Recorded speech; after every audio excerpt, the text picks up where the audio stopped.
माननीय अधिवक्ता doctor AP. Singh ji का आना हुआ, ये हम आप सबके लिए सौभाग्य की बात है, क्योंकि हिंदुस्तान में एक शब्द एक बड़ा प्रचलित है कि जिसका कोई नहीं उसके डॉक्टर ए.पी. सिंह। निर्भया से लेकर और तमाम राम मंदिर हो, कृष्ण जन्मभूमि हो, तमाम जो केस है उनको ना केवल लड़ा बल्कि जीता, और सुप्रीम कोर्ट में एक नहीं कईयों मील के पत्थर रखे कि जो लोग सोच नहीं सकते थे कि ऐसा केस कौन लड़ेगा, क्यों लड़ेगा, और लड़ेंगे तो लड़ेंगे पर जीतेंगे कि नहीं जीतेंगे, वो भी जीते।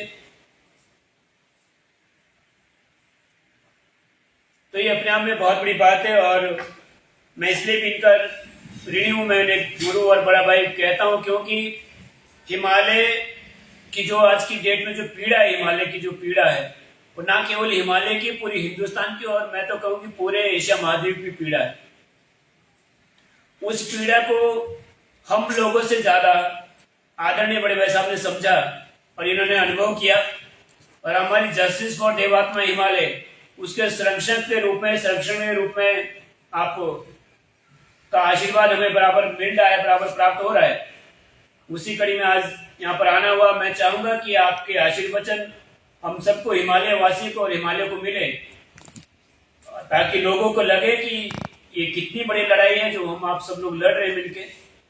आगे आदरणीय वैसा निवेदन करूंगा कि आगे आप प्रेस वार्ता को संबोधित करें। सभी को नमस्कार। जैसा कि संस्थापक जस्टिस फॉर देवात्मा हिमालय के संस्थापक नाथूराम चौहान जी, जो कि समाज सेवी के साथ साथ बहुत बड़े पर्यावरणविद भी हैं, उन्होंने बताया, और निश्चित तौर पर विगत वर्षों में जो देवात्मा है, देवभूमि है हिमालय, और पहाड़ बचाओ अभियान लगातार इस देश और दुनिया की जरूरत पड़ चुकी है। ऐसे में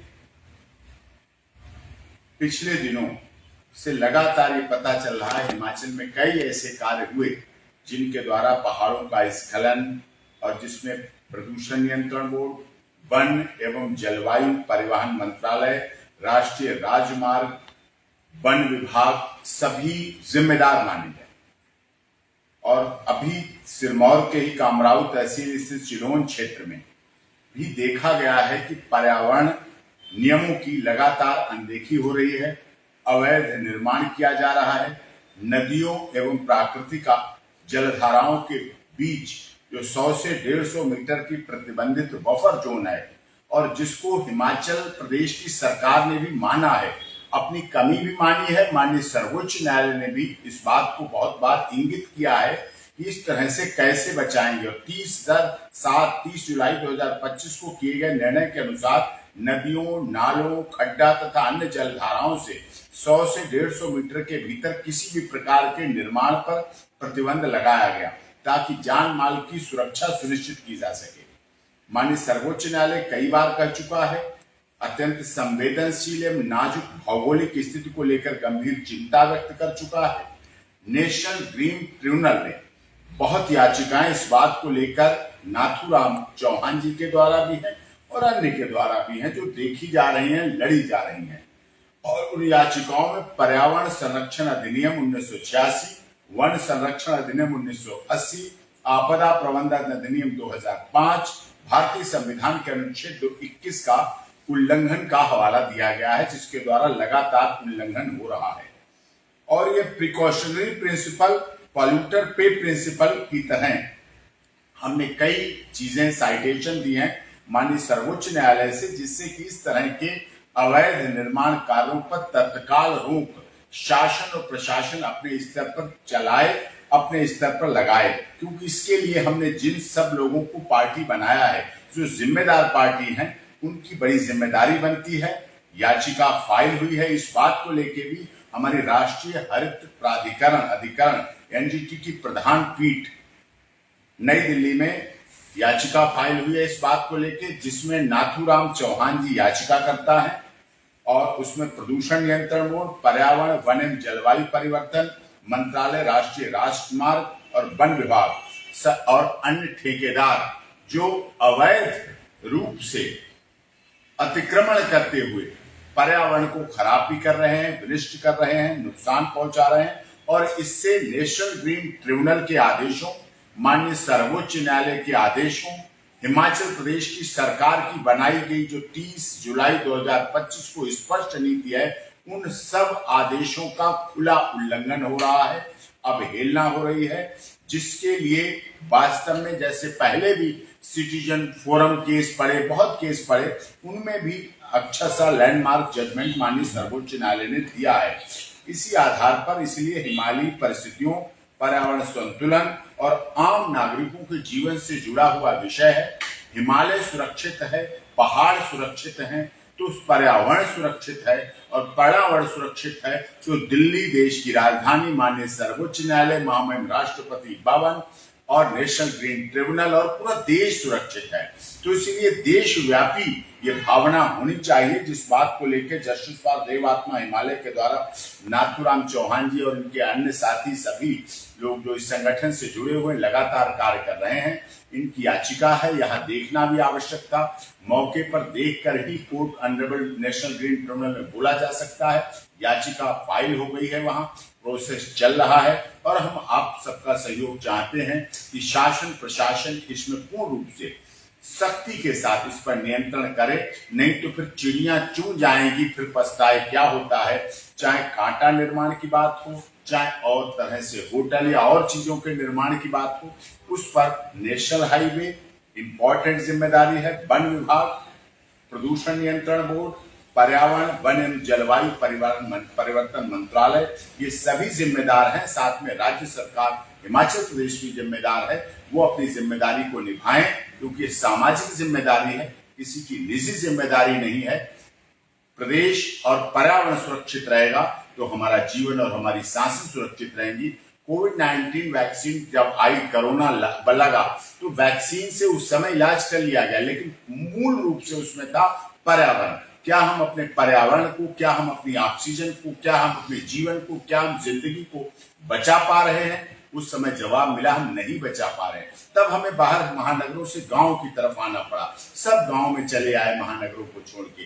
तो जब ये क्षेत्र भी सुरक्षित नहीं रहेंगे तो फिर इस देश के लिए गलत रहेगा। इसलिए माननीय सर्वोच्च न्यायालय के आदेश को, नेशनल ग्रीन ट्रिब्यूनल के आदेश को हिमाचल प्रदेश का शासन और प्रशासन और पुलिस और वन विभाग और पर्यावरण मंत्रालय और जलवायु परिवहन विभाग, राष्ट्रीय राजमार्ग प्राधिकरण, वन विभाग सभी इसमें प्रदूषण नियंत्रण बोर्ड के साथ करके उसको नियंत्रित करें, जिससे यहाँ का पर्यावरण सही रह सके। याचिका कहाँ दायर हुई है, एनजीटी में या सुप्रीम कोर्ट में? नेशनल ग्रीन ट्रिब्यूनल, इसका सबसे बड़ा जुरिडिक्शन होता है national green tribunal. National green tribunal इस देश के पर्यावरण के लिए राष्ट्रीय हरित अधिकरण है, जो कि मुख्य पीठ है, प्रधान पीठ है सुप्रीम कोर्ट में, उसमें फाइल की है। वो इक्विवेलेंट सुप्रीम कोर्ट है, सबसे पहले वही जाएगी और उसके बाद ही आगे का वहां का निर्णय होगा। याचिकाकर्ता नाथूराम चौहान। उसमें हवाला क्या दिया गया है? अवैध खनन या एनएच का जो निर्माण हो रहा है 707, उसमें जो कंपनियों की मनमानी रही है,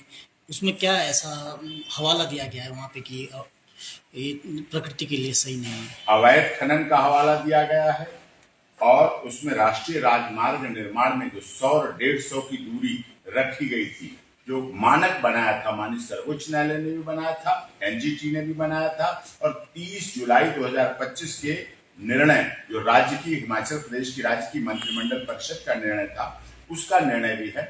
उस आधार की कंप्लायंस को उनकी पूर्ति करें। यहाँ गड्ढे भर दिए जाते हैं, गड्ढे भर के उस पर अवैध अतिक्रमण करा दिया जाता है। कांटा बनाने का हो, ढाबा बनाने का हो, होटल बनाने का हो, किसी की दुकान बनाने की हो, जो मैं निश्चित तौर पर लोकल प्रशासन, शासन मिली भगत से करता है, जिससे धीरे धीरे पर्यावरण का खनन होता चला जाएगा। नाले को आप तुरंत रोक लेंगे, दबा लेंगे, गड्ढे को पाट लेंगे, मलबा डाल देंगे, जो कि हमने हाईलाइट किया है, हमने नक्शा भी लगाया है, हमने वो सब हम आपके सामने अभी याचिका दिखा रहे हैं, उसमें फोटोग्राफ सब कुछ हमने अभी लगाया। याचिका का दायरा क्या है? अभी NH 707 है या हिमाचल के अन्य राजमार्ग? NH 707 भी है, उसके साथ साथ हमने पूरे हिमाचल को लेके किया है, क्योंकि नाथूराम चौहान का जो कार्य है पर्यावरण का, वो पूरे हिमाचल के लिए है। इनकी संस्था जस्टिस फॉर देव आत्मा हिमालय, तो देव आत्मा, देवों की आत्मा हिमालय है, देवभूमि हिमालय है। सुप्रीम कोर्ट भी जानती, यहाँ के माननीय न्यायाधीश भी सुप्रीम कोर्ट पहुंचे हैं, यहाँ के माननीय न्यायाधीश मेंबर है नेशनल ग्रीन ट्रिब्यूनल के, वो भी वहां पहुंचे हैं। उन सबकी भी जिम्मेदारी है और पूरे हिमाचल का इसमें नियंत्रण हो और पर्यावरण, और केवल यही आज नहीं, ये पहली बार एनजीटी में पहली बार नहीं हुआ। माननीय सर्वोच्च न्यायालय में भी इस तरह की याचिकाएं हुई और माननीय सर्वोच्च न्यायालय ने खुद इस बात को कहा है, उन्होंने इस बात को माना है। आपने देखा था पेड़ों को बचाने के लिए चिपको आंदोलन का भी हुआ था, चिपको आंदोलन भी चलाया गया था। चिपको मतलब पेड़ नहीं कटेंगे तो पर्यावरण से। नाथूराम जी ने भी यहाँ कई जगह इस तरह रक्षा सूत्र बांधने का काम किया है कि रक्षा सूत्र बंधेंगे तो लोगों को पेड़ों को बचाने के लिए लोग सड़कों पे आए और लोगों ने कार्य किया। याचिका में जो कंस्ट्रक्शन कर रही है कंपनी, उनको भी पार्टी बनाया उनको पार्टी बनाया। मैं अभी आपको किस नाम से है? मैं भी आपको याचिका का पूरा दिखा देता हूँ। पार्टी सही पार्टी सब कुछ जितने हमने उसमें पार्टी बनाए हैं उन सबके नाम है और सबका उनके आधार पर किया। और हमारे जो सर्वोच्च न्यायालय इससे पहले भी निर्णय दे चुका है, Vellore citizen forum, MC Mehta TN Godavarman का जो था सुप्रीम कोर्ट का आदेश, प्रिकॉशनरी प्रिंसिपल और पॉल्यूटर पे प्रिंसिपल की बात कही गई है, जिस आधार पर हमारी याचिका वहां स्वीकृत हुई है। और इसमें साफ कहा गया कि नदियों घाटियों में डंप किए गए मलबे को हटाने, पर्यावरण क्षति के लिए जिम्मेदार पक्षों पर आर्थिक दंड लगाने तथा प्रभावित क्षेत्रों के पुनर्स्थापन एवं पुनर्नवीनीकरण निर्देश देने की प्रार्थना की गई है, क्योंकि ये बहुत ही आवश्यक है।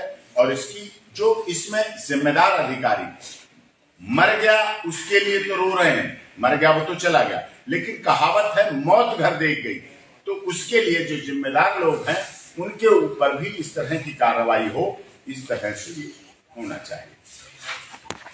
इसमें नाथूराम चौहान इन्वायरमेंटल एक्टिविटीज ये हैं याचिकाकर्ता, और उसके बाद है state of Himachal Pradesh, geological wing of the department of industries through its principal secretary government of Himachal Pradesh, Himachal Pradesh state disaster management, क्योंकि बाद में जब बहुत बढ़ने लगता है तो डिजास्टर